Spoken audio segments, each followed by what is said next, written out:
do assunto, veja dicas para cuidar da saúde da sua voz. Nosso telejornal está no ar.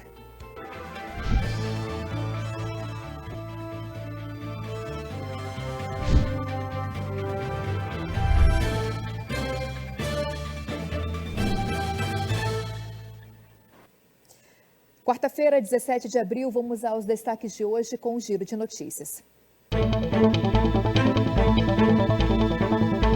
O trecho da BR-316, no município de Santa Inês, que estava interditado após um desmoronamento, foi totalmente liberado. As obras de recuperação da via começaram ontem com a visita do ministro dos Transportes, Renan Filho, que anunciou um investimento de 15 milhões de reais nos 3 trechos interditados. Na BR-222, também em Santa Inês, o ministro anunciou a instalação de uma ponte metálica provisória que está vindo do Piauí. E em até 15 dias, o tráfego de veículos deve voltar à normalidade. Já no quilômetro 598 da BR-222, no município de Bom Jesus das Selvas, o tráfego deve normalizar nos próximos dias. Cerca de 5 milhões devem ser gastos nas obras. E hoje pela manhã, uma cratera se abriu na MA 320, na cabeceira da ponte que liga Santa Inês a Pindaré Mirim. Rapidamente, um grupo de pessoas sinalizou o local. A Secretaria de Infraestrutura do Estado informou que enviou uma equipe e um lado da pista precisou ser interditado por causa das obras. A Polícia Federal deflagrou uma operação que investiga fraudes na troca de domicílios eleitorais. Um homem foi preso acusado de recrutar pessoas e fabricar documentos falsos para a apresentação em cartório. Ele foi candidato a vereador na última eleição municipal em São José de Ribamar. Até agora foram identificados 16 eleitores que transferiram os títulos utilizando os documentos. Vamos atualizar agora sobre as informações sobre a greve nacional dos servidores das universidades federais, institutos federais e centros de educação tecnológica. A greve foi iniciada na última segunda-feira com uma pauta nacional unificada.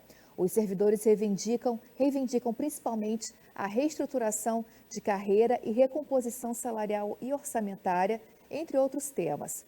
Ontem teve uma audiência da categoria com a Comissão de Administração de Serviços Públicos da Câmara dos Deputados.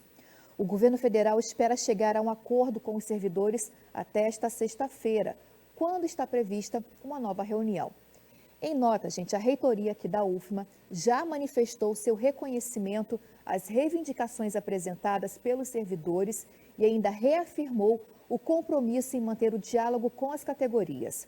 Nas mídias sociais, a UFMA tem informado a comunidade acadêmica como está o funcionamento das atividades nas unidades da instituição.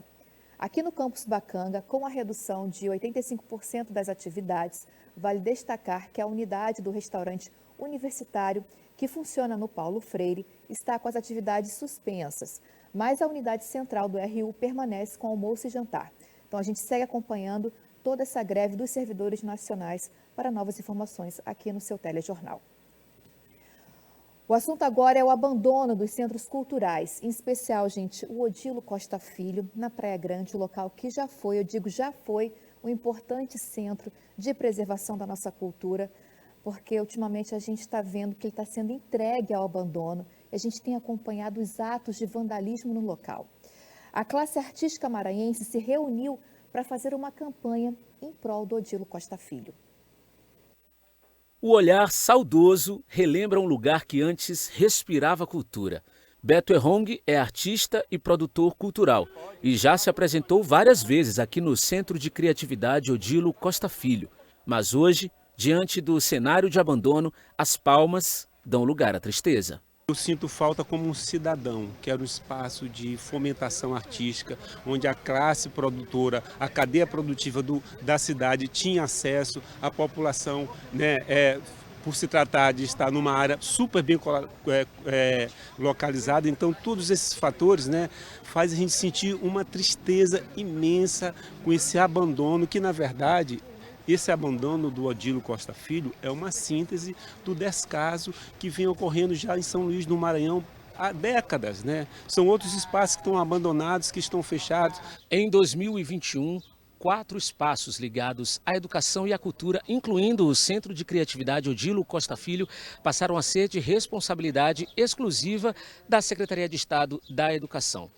Uma das motivações para essa transferência era de que essa pasta teria mais recursos disponíveis para realizar os reparos necessários. O problema é que desde então o centro ficou fechado e recentemente as imagens de depredação e abandono assustaram os maranhenses, principalmente aqueles que fazem a arte e a cultura acontecerem por aqui. Na Biblioteca Ferreira Goulart, o acervo foi completamente depredado, livros espalhados pelo chão. O Cine Praia Grande e o Teatro Alcione Nazaré abandonados. As salas de oficina e o salão de exposições foram alvos de vândalos. Essa peça um dia foi obra de arte, hoje não é mais. Gisele Vasconcelos é atriz e professora do curso de teatro da UFMA. Já foi diretora do Odilo Costa Filho de 2005 a 2007. Ela deixa claro o descontentamento e busca por soluções. O que a gente mais pede é que haja uma fiscalização, que haja uma manutenção e uma valorização desses centros, porque eles, acima de tudo, eles são o que há de nossa memória, de nossa história. A Vara de Interesses Difusos e Coletivos abriu um procedimento investigatório para apurar a situação. Enquanto isso, artistas, produtores culturais e a população em geral anseiam pela reabertura do espaço. Todos os equipamentos que aqui tinha, que era o teatro, que era o cinema, que era a biblioteca, que eram salas de artes plásticas, que eram salas de artes cênicas, que eram salas de dança, aí até alojamento, isso tudo foi jogado às traças. E eu volto a dizer, esse centro cultural para São Luís do Maranhão era referência muito forte, que inclusive sediou grandes eventos. Além do prédio do Odilo Costa Filho, a antiga sede da Defensoria Pública do Estado do Maranhão, no coração do centro histórico, também está sendo alvo de vândalos. A Casa do Maranhão, importante centro cultural da cidade, pode ser entregue à iniciativa privada para se transformar em um hotel. A situação levou um grupo de artistas e membros da sociedade civil a iniciar uma campanha em prol da reabertura do espaço cultural nas redes sociais.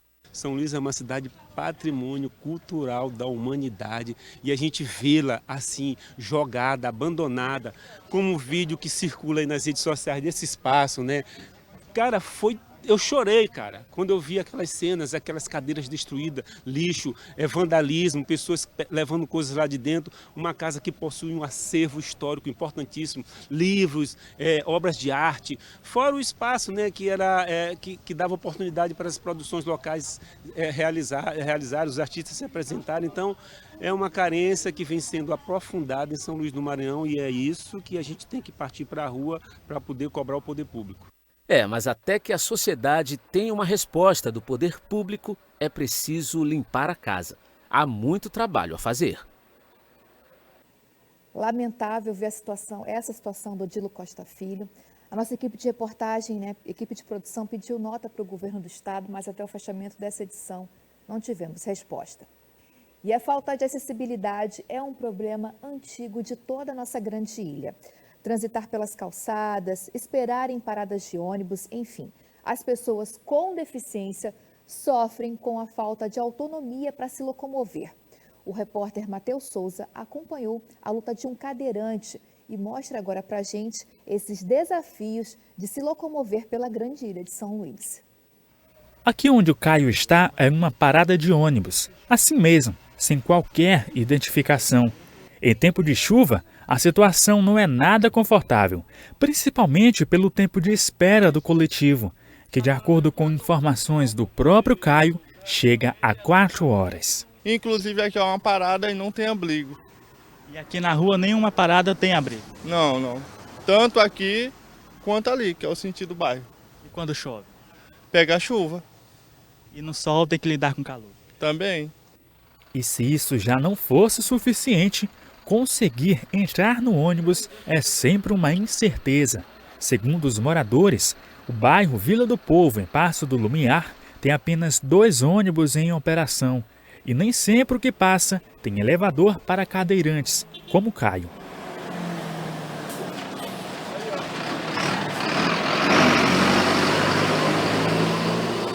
E quando dá certo, tem que se segurar como pode, já que falta segurança.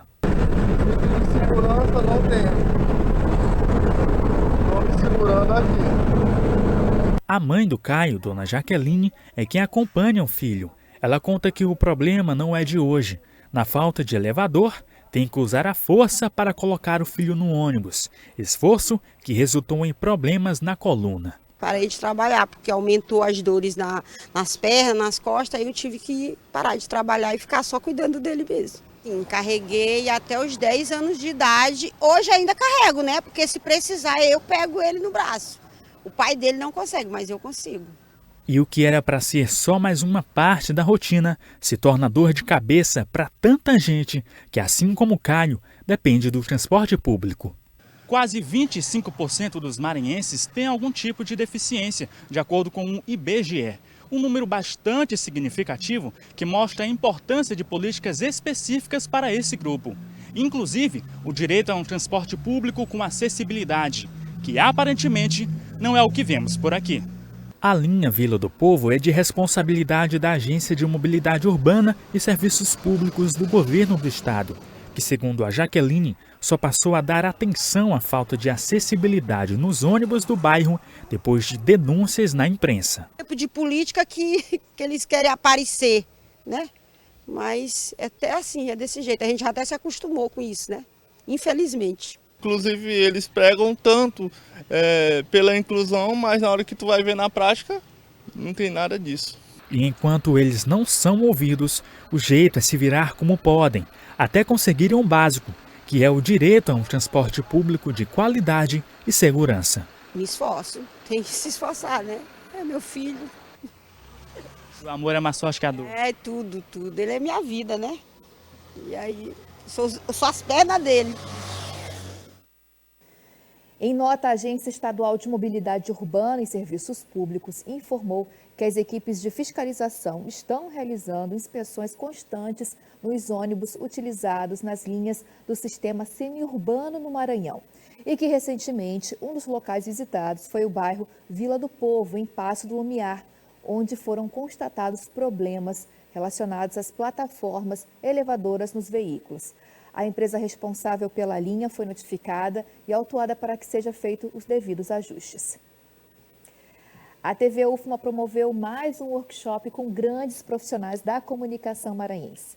Dessa vez, a nossa convidada foi a jornalista Juliana Silveira. Vamos conferir como foi. É uma TV, mas também é espaço de conhecimento. Logo, esse vazio vai ser preenchido por informações relevantes para estudantes e profissionais da comunicação.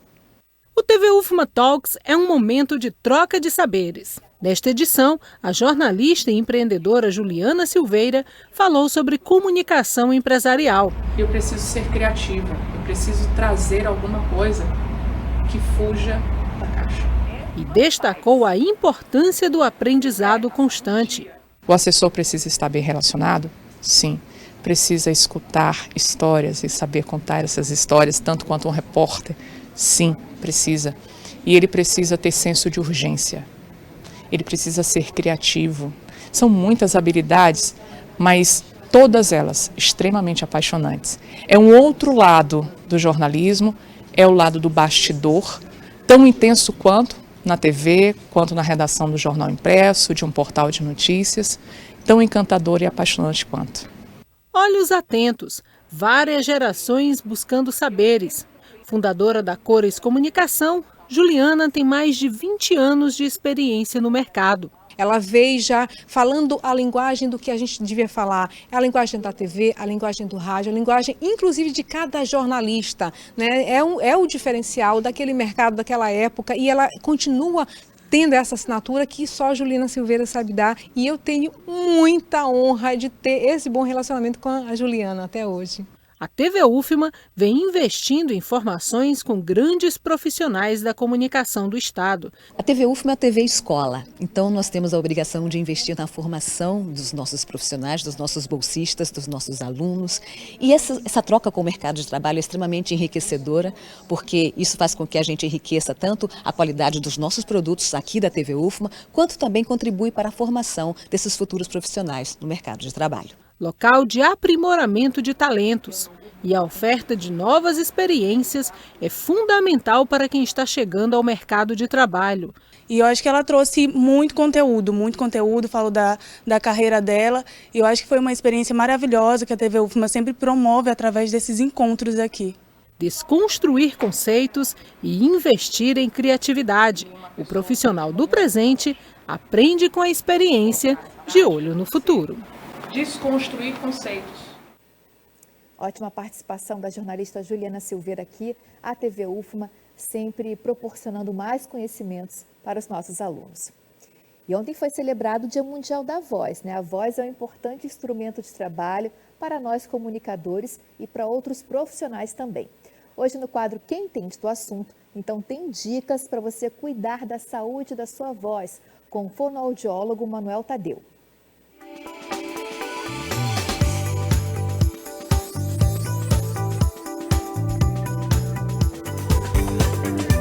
Que cuidados devemos ter com a voz? Aquecimento, desaquecimento, sempre que for usar a voz. De manhã, o profissional da voz deve sempre fazer uma sequência de exercícios que é orientado pelo fonoaudiólogo. Hidratação, uso adequado do tom de voz, velocidade de fala, articulação dos fonemas para que fique bem nítida e audível a fala e, sobretudo, cuidar da saúde geral. A voz envelhece? O que pode causar isso? A voz ela tem muita influência da estrutura física. E o que acontece? Por volta de 12 anos, né, os meninos, as meninas um pouco mais cedo, a gente recebe uma carga de hormônios. E nessa idade, a voz ela tem um impacto muito grande, ela muda. E no decorrer da vida, os hormônios vão influenciando e quando chega lá no envelhecimento, esse hormônio que era produzido, ele para de ser produzido. Então, automaticamente, a voz também, que era grave, dos homens vai ficar um pouco mais aguda e das mulheres vai ficar um pouco mais grave. Então, a voz envelhece de acordo com o nosso corpo. Por quê? Porque é o nosso corpo que produz a voz. E de acordo com a produção hormonal, porque o corpo vai receber a influência direta dos hormônios. Beber bastante água e comer bem influencia na voz? Na verdade, a gente sabe hoje que a água, né, ela é muito importante para o funcionamento de todos os órgãos e na voz não é diferente. Assim como a alimentação também leve, ela ajuda na produção da voz. Um profissional da voz precisa se alimentar mais de alimentos leves, principalmente quando vai cantar ou vai falar, vai dar uma aula, no caso um professor, um vendedor, uma reunião. É importante que você esteja com o organismo mais livre para que o movimento do aparelho fonador, que na verdade é o aparelho digestivo, junto com o aparelho respiratório, estejam livres para emprestar para a comunicação, para a fala. E não ser atrapalhado pela digestão, ou seja, se comer um alimento muito pesado, derivados do leite, alimentos muito condimentados, pode ser que no uso profissional da voz o organismo esteja sobrecarregado e o aparelho digestivo não consiga desempenhar duas funções. Então é importante que a alimentação esteja relacionada também com a produção da voz. E aí a gente recomenda a maçã e a água como os principais alimentos para uma boa voz. Gosto de cantar no chuveiro e no karaokê, mas não sou profissional. Posso ter algum problema na voz? A pessoa que usa a voz como entretenimento e é uma forma até de bem-estar, se ele não faz uso profissional da voz, não tem muito problema, não tem muito impacto, mas é importante saber que se ele grita, se ele fala no chuveiro, se ele canta muito alto, num ambiente que às vezes não é totalmente ventilado, às vezes não está totalmente livre de micro-organismos, pode ter bactérias ali. Então, quando ele canta, ele vai aspirar. Mas o ideal é o quê? Se você gosta de cantar, e canta, mas de forma que não force muito. E se não é profissional da voz, não tem tanto impacto. Já um profissional da voz, ele realmente precisa economizar a voz para a hora que for fazer uso dela na atividade laboral, no trabalho, e tenha todos os cuidados. Como as pessoas que fazem uso da voz para trabalhar podem evitar problemas? É importante que você, como profissional da voz, tenha consciência de que essa voz é um instrumento de trabalho e cuide com exercícios específicos de fortalecimento, alongamento, de projeção de voz, exercícios respiratórios. Todo profissional da voz é importante fazer um trabalho com o fonoaudiólogo para que ele desenvolva as suas habilidades de forma mais eficiente, ou seja, fala, voz é coordenação motora, coordenação de movimentos, então você precisa treinar. Assim como um atleta que já tem o talento para correr, ou para jogar futebol, ou para exercer qualquer atividade de atividade física, do mesmo jeito o profissional da voz, se ele já tem uma boa voz, se ele tem uma boa dinâmica e ele fizer o treinamento, ele vai conseguir resultados muito melhores. Ou seja, voz é atividade física e precisa ser tratada, cuidada, sentida, para que ela realmente consiga chegar a um potencial melhor.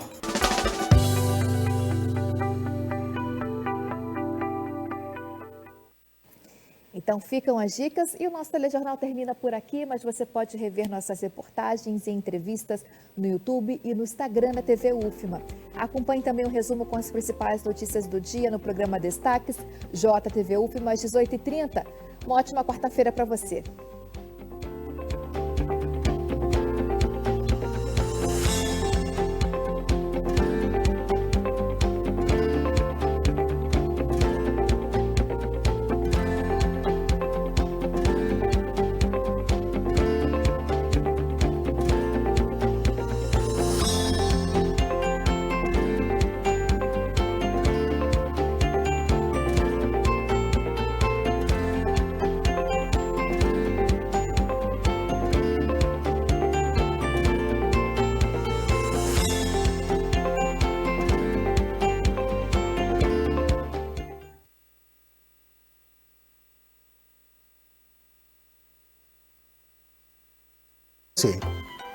Você não achou que era outra coisa não, né?